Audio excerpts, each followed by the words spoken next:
السلام علیکم ورحمۃ اللہ وبرکاتہ۔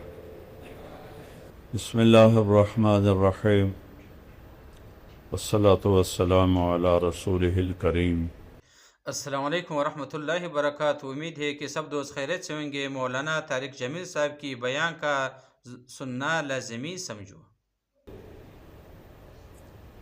انسان کی فطرت مزاج یہ ہے، جس چیز پر وہ اپنی جان لگاتا ہے، مال لگاتا ہے، وہ اسے محبوب ہو جاتی۔ چونکہ دو چیزیں جہاں لگتی ہیں، ایک جان ایک مال، تو دل بھی وہیں چلا جاتا۔ تو آپ سب بچے اور آپ سے پہلے جو جتنے فارغ ہو چکے ہیں، میری محنت کا میدان آپ نوجوان تھے۔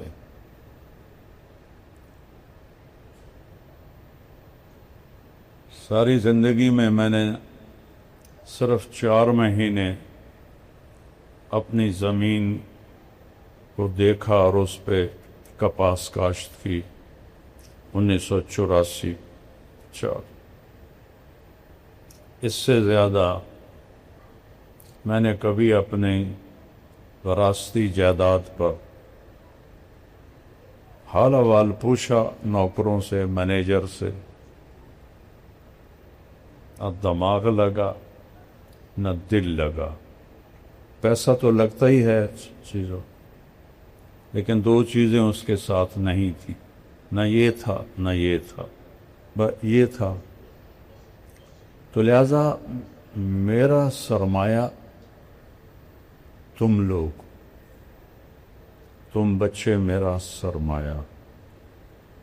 میرے لیے ہر بچہ ایک پھلدار درخت ہے۔ اگر وہ پھل لیتا ہے تو مالک کو خوشی ہوتی، اگر وہ بے ثمر ہو جاتا ہے دکھ ہوتا ہے، تکلیف ہوتی۔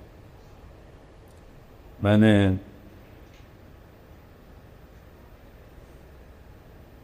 چونکہ ایک ذمہ دار ماحول میں آنکھ کھولی ہے، تو جس پودے پہ پھل نہیں ہوتا تھا وہ کھٹکتا تھا، جس پہ پھل ہوتا تھا اس کو دیکھ کے خوشی ہوتی۔ تمہارا پھلدار ہونا کیا ہے کہ تم چلتے پھرتے سیرت کا نمونہ بن جاؤ۔ عالم بنو نہ بنو، تمہیں کچھ بھی نہ آتا ہو،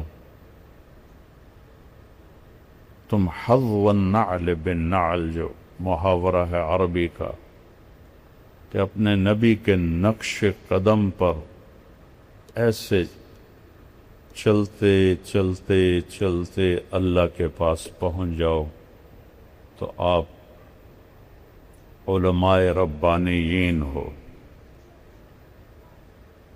باقی سب چیزیں کی ظرفی۔ پہلا علم ہے لا الہ الا اللہ، فَاعْلَمْ أَنَّهُ لَا إِلَٰهَ إِلَّا اللَّهُ، کہ سب سے پہلے سیکھو کہ اللہ کے سوا کوئی بندگی کے قابل ہے، اور اللہ کے سوا اس کائنات